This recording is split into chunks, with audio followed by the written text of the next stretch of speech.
好，我们这集要来聊聊同性恋。默默，我问你啊，就是这世界上为什么会有同性恋啊？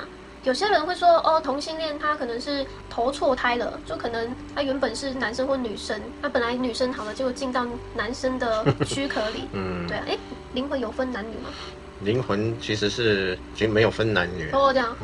那有另一种说法，又说什么什么同性恋是什么罪啊，或是阴谋啊什么的，到底是怎么一回事啊？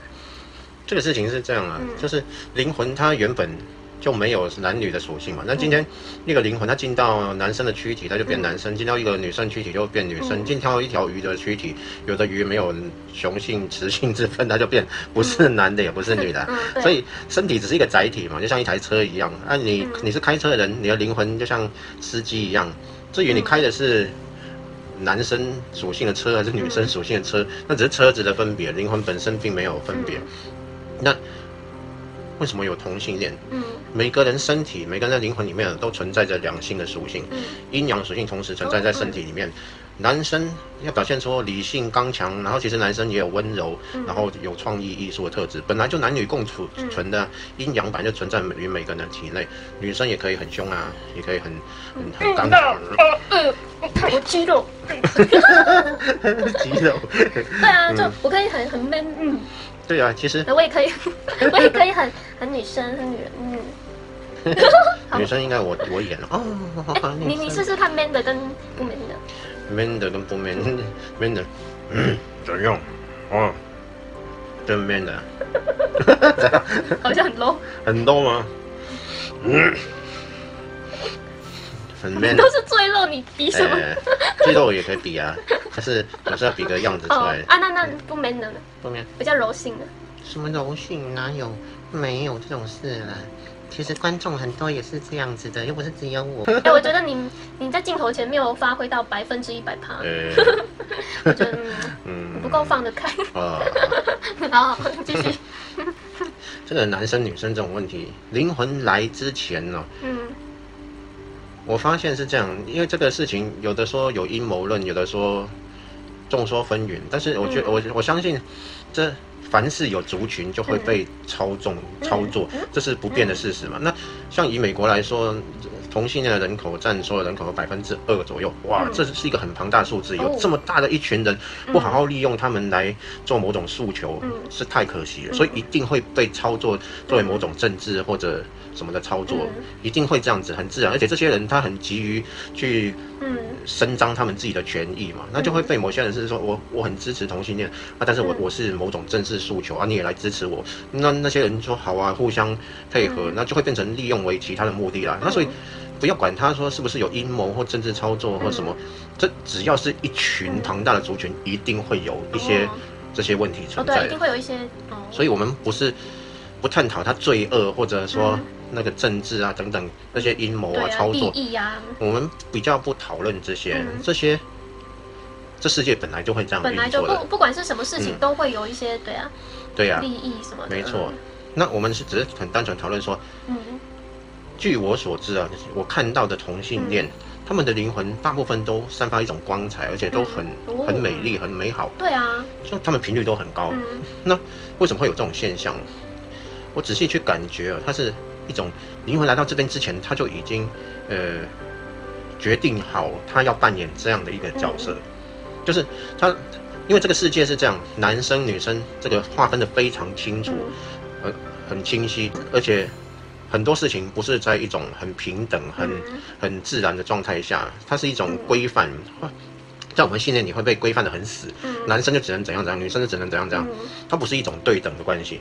在这种世界里面，有些灵魂他就采取了一种方式说，那我就是来这边告诉大家，其实这个框架是不存在的，我要让大家感觉到框架其实是可以不存在、可以瓦解的。所以我采取了一种不同的性别的方式，以同性恋的方式来进入这个世界，然后并且告诉大家，你看我是可以在这种框架里面去打破的，打破它。没错，我可以存在在男性的身体里面，但是我喜欢的却是男性。那他就把这种原本是一种极度不是平衡的状态，反而去凸显了它的平衡出来。所以这种灵魂它是带有一种很多这样的灵魂就带有一种使命感，就是他来这边是要打破某种机制，打破某种框架。这些灵魂都很美好，而且很勇敢。对啊，据我的观察是这样子。你说你刚刚有说到每个灵魂都有阴阳的2种特性，本来就都存在的。只是哪边多哪边少是吗？对呀，没有错。那个阴阳是灵魂，每个灵魂都有阴阳，还是说肉身啊？每个灵魂都有阴阳的特性，然后进入肉身的时候，就在 DNA 上面就会写，然后偏向哪一个性别这样。所以都是灵魂投生之前已经自己决定吗？还是有一些是自己决定？有些自己决定，有些是业力使然，对啊。所以其实，在灵魂进入肉体之前，它都并不是那么固定是什么性别的。但是有关同性恋啊，有一些宗教会说同性恋是罪。这个说到，因为圣经里面有些记载嘛，然后就是说同性是一种罪恶啊什么的。但是因为圣经其实是这样，因为其实其他经典对同性恋并没有很明显的规范，反而是圣经对同性恋比较会有一些规范。为什么呢？为什么？因为圣经这个说到圣经，其实被修改过的地方非常多，与原本的圣经其实是大有落差，很多东西是被编出来的，后来才编上去的，所以其实跟原来的圣经已经有很多的分别。那这种情况下，圣经所说的是不是准确，其实是有问号的。就是有一些人会说，神讨厌同性恋，觉得神认为同性恋是罪，神说怎样怎样怎样，那我就会想，那他真的是神吗？对啊，应该这么说啦。如果是某一个世界的领袖，他可以主张说是他想要什么样的世界，那是都没问题的。那以后有投身到他的世界的人，要遵守他的规范，那也是可以的。那如果这样说的话，那所谓的上帝就变成只是某一个世界的主宰，这样他就不是整个宇宙的中心的，就不是这样。因为整个宇宙其实它是中性的，它并没有任何的分别。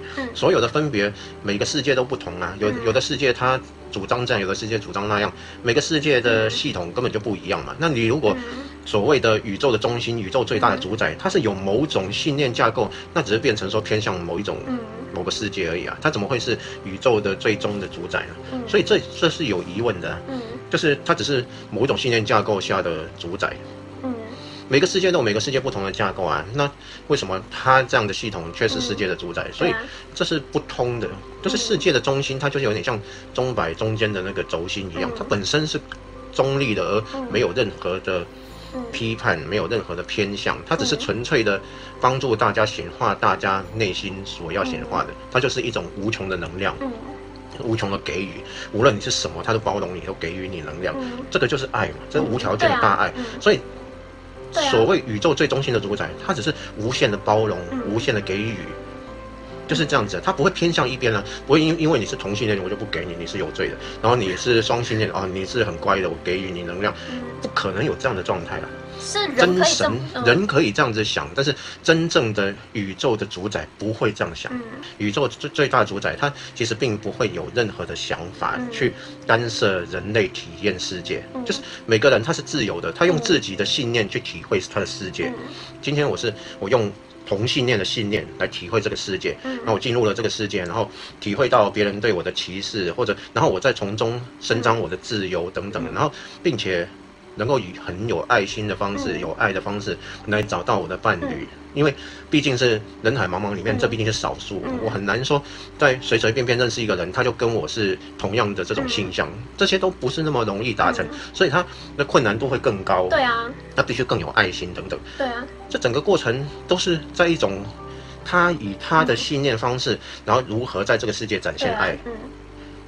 那现在宇宙的这个中心的主宰，他一定是乐观其成，一定是给予你帮助，给予你爱，怎么可能会认为你有罪，然后去封杀你？地球大家都认为地球已经够困难了，何况是那么勇敢的同性恋呢？没错啊，那困难度更高啊。对啊，就一生下来就要被大家受舆论攻击。那这有一个说法是说，有些同性恋是被后天培养的，不是先天的。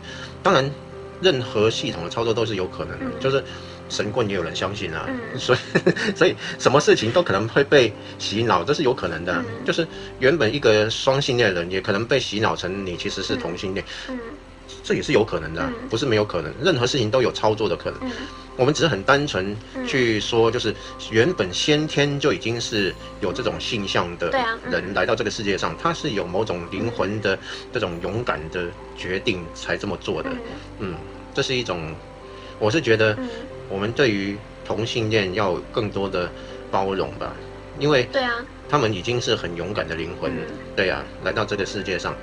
当然这里面比如说在我们看到一些案例，在外国有那些什么同性恋神父啊、性侵儿童啊什么这些案例，当然这些不只是这些嘛，同性恋只是一个名目。